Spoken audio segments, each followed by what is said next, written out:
పరిచయంగా ప్రారంభమైన ర్యాగింగ్ ఎందుకు ప్రాణాంతకంగా మారింది? బంధాలు పెంచుతుందని, సీనియర్కి జూనియర్కి మధ్య ఇంటరాక్షన్ పెంచుతుందని చెప్పేసి మొదలుపెట్టినటువంటి ఈ ర్యాగింగ్ భూతం ఎందుకు ప్రాణాలు బలిగుంటుంది? ఇప్పుడు ప్రస్తుతం మనం కొంతమంది గర్ల్స్ని అడిగే ప్రయత్నం చేద్దాం. అసలు ఒక సీనియర్కి ఒక జూనియర్కి మధ్య ఇంటరాక్షన్ పెంచడానికి ఈ ర్యాగింగ్ అంటారు. నిజంగానే అంతటి సత్సంబంధాలు పెరుగుతున్నాయా? అందులో ఎంతవరకు నిజం ఉంది? నేను దాన్ని ఒప్పుకుంటాను. ఎందుకంటే నా ఫస్ట్ ఇయర్లో ఉన్నప్పుడు, ఐ మీన్ సెకండ్ ఇయర్, నా ఫస్ట్ ఇయర్లో ఉన్నప్పుడు నా సీనియర్స్ చాలామంది, thirds, fourth years, even second years వాళ్ళు కూడా నా ఆ సిచ్యువేషన్ ఎలా ఉంటుంది, లెక్చరర్స్తో ఎలా మాట్లాడాలి, అప్పుడప్పుడు కొన్ని భయం ఉంటాయి స్టార్టింగ్లో రాగానే లెక్చరర్స్తో క్వశ్చన్స్ అడగాలన్నా. సో మా సీనియర్స్ హెల్ప్ చేశారు. హీస్ నాట్ లైక్ దాట్, మీరు వెళ్ళి అడగొచ్చు. ఈవెన్ ఎగ్జామ్ టైంలో కూడా బుక్స్ ఇచ్చి ఈవెన్ గైడ్ చేసి చాలా హెల్ప్ చేశారు. సో దానివల్ల ఇంటరాక్షన్ అనేది పెరుగుతుంది, కానీ ర్యాగింగ్ వల్ల ప్రాణం తీసేంత ట్రాజెడీ మాత్రం పోదు. ఫస్ట్ ఆఫ్ ఆల్ అసలు గర్ల్స్ ఎలా ఉండాలంటే మనం వెరీ సెల్ఫ్ కాన్ఫిడెన్స్తో ఉండాలి. బికాస్ నాకు రిషితేశ్వరి సెన్సిటివ్ ఉండడం వల్ల తను సూసైడ్కి గురి అయిపోయింది అని నేను అనుకుంటున్నాను పర్సనలీ. బికాస్ మనం ఎప్పుడు సెన్సిటివ్గా ఉండొద్దు. మనం సెన్సిటివ్గా ఉన్నామంటే నెక్స్ట్ పర్సన్కి అర్థమైపోతుంది, మనం ఏమైనా చేయవచ్చు, ఏమైనా సైలెంట్గా ఉంటుంది. సో మనం ఆ ఛాన్స్ ఇవ్వద్దు ఫస్ట్ ఆఫ్ ఆల్.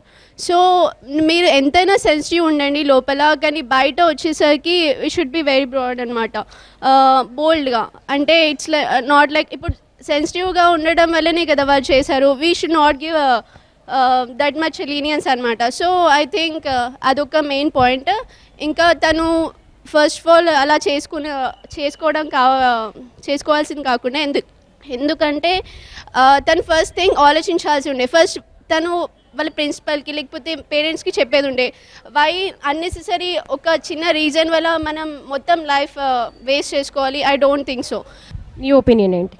ర్యాగింగ్ అంటే it was not exactly ragging. వాళ్ళు పిలిచి క్వశ్చన్స్ అడుగుతుండేది, biodata, your name and all. అక్కడ దాకా it was fine. But when they ask me to sing a song, tell a movie dialogue and all that, కొంచెం భయం అయింది నాకు కూడా. But what I thought is, orientation రోజు seniors అందరూ anti ragging oath తీసుకొని ఇంత సపోర్ట్ చేస్తున్నారు, ఫ్యాకల్టీ, ప్రిన్సిపల్ మొత్తం. సో నేను what reply I gave them is that I told them, okay song పాడమంటున్నారు కదా, let's all go to the principal room and sing together. Okay. So they were quiet. మళ్ళీ ఎప్పుడు నా దగ్గరికి రాలే, నన్ను సతాయించడం ఇట్లా ఎప్పుడు ట్రై చేయలే వాళ్ళు.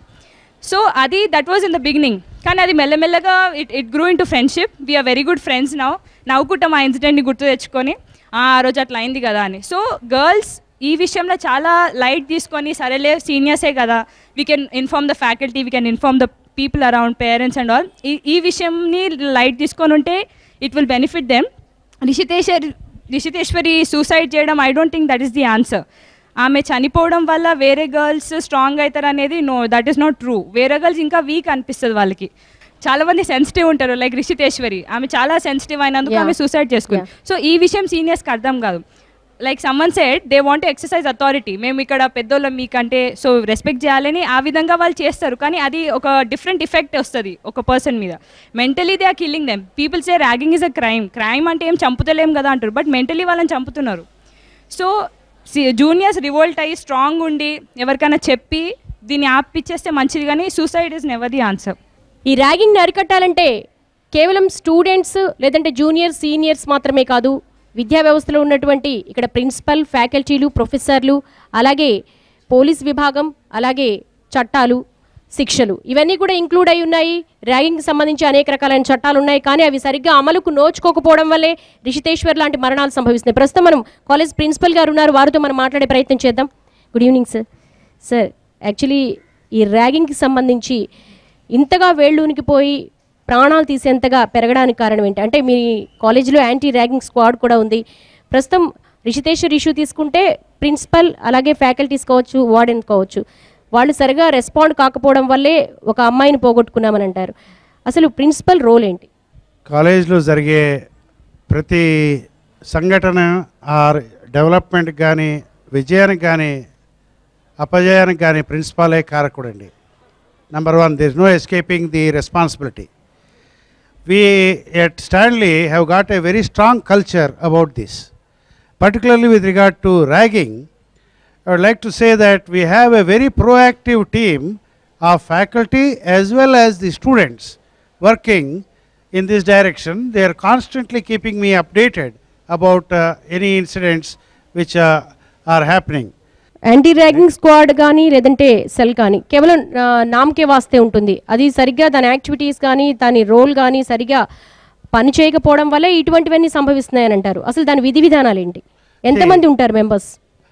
We have a very large faculty team of about 21 members. According to the university, we must have 15. But we have 21 members, faculty members in this, including senior and junior. Different categories have been represented over there properly so that we are able to reach the broader section of the students. Everybody has got, andarki role model untaru, వాళ్ళతోనే మమైక్యం అవుతారు. So అలాంటి వాళ్ళందరినీ role మోడల్స్ని పెట్టుకుని చేయటం జరిగింది. Seniors కూడా ఉద్దేశపూర్వకంగా ఏం చేయరండి. The juniors also as they have indicated దాన్ని లైట్ తీసుకోవటం అని వాళ్ళ భాషలో హైపర్ సెన్సిటివ్నెస్ అని అంటాను నేను. హైపర్ సెన్సిటివ్ అయ్యి how to deal with issues తెలవక, ట్రైన్ కాక, వాళ్ళకి అవగాహన తెప్పించక, right. Here the squad does that only. విధి విధానాలని స్టూడెంట్స్ బాగా అవగాహన తెప్పించడం, బెదిరించడం సీనియర్స్ని సరే, జూనియర్స్కి అవగాహన తెప్పించడం కూడా మా బాధ్యతే. ఇలాంటి బాధ్యతలన్నీ గుర్తించి చేయాల్సిన చేస్తే ఇలాంటి సంఘటనలు ఇట్స్ ఏ లైఫ్ అండి. One child is a life. పూర్తిగా ఈ ర్యాగింగ్ నిరోధానికి ఎటువంటి చర్యలు చేపట్టాలంటారు? మీరు చెప్పారు ఒక చైల్డ్ ఒక లైఫ్తో సమానమని, కానీ రిషితేశ్వరి విషయంలో అది జరగలేదు. 20 ఏళ్ళు పెంచుకున్న బిడ్డను వాళ్ళు పోగొట్టుకున్నారు. అది చాలా తీరని బాధను మిగిల్చింది. ఇంకొకరికి ఇది పునరావృతం కాకుండా ఉండాలంటే అసలు ఈ ర్యాగింగ్ చట్టాలు ఇంకా పదునైనవి రావాల్సిన అవసరం ఉందంటారా, లేదంటే ఎడ్యుకేషనల్ సిస్టంలో మార్పులు చేయాల్సిన అవసరం ఉందంటారా? ర్యాగింగ్ చట్టాలు నాకు తెలిసినంతవరకు అమలుకు నోచక పని చేయట్లేదే కానీ it is not because they are week.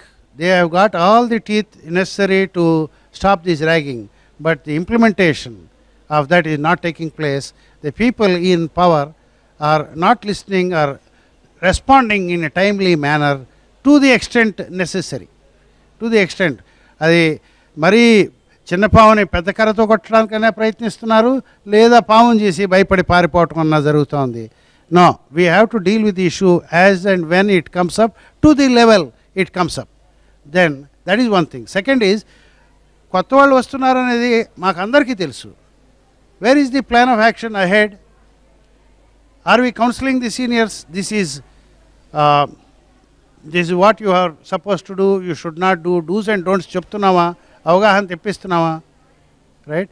సమస్య రాబోతుంది అని తెలిసినప్పుడు, మా కాలేజీలో సమస్య లేదని మాకు తెలుసు, మన నమ్మకం ఉంది, ఆ కల్చర్ ఉంది, and enough propaganda and discussion takes place over here. సరే, we are on the safe side. In the other places I would say there must be a awareness created about ragging and its implications to the seniors first, even before the juniors come. And the juniors must be told how to deal with these issues, who to meet, right? Who to meet. Okka helpline pettunte to the student, maybe that girl wouldn't have had to do what she did. If she had known who to talk. సమస్య is they want to talk, they don't have a forum to talk or who to talk అనేది సమస్య.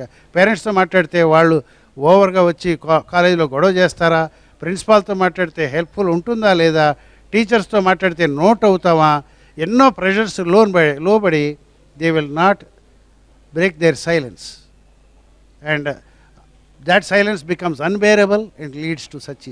Okay, sir. Thank you so much, sir.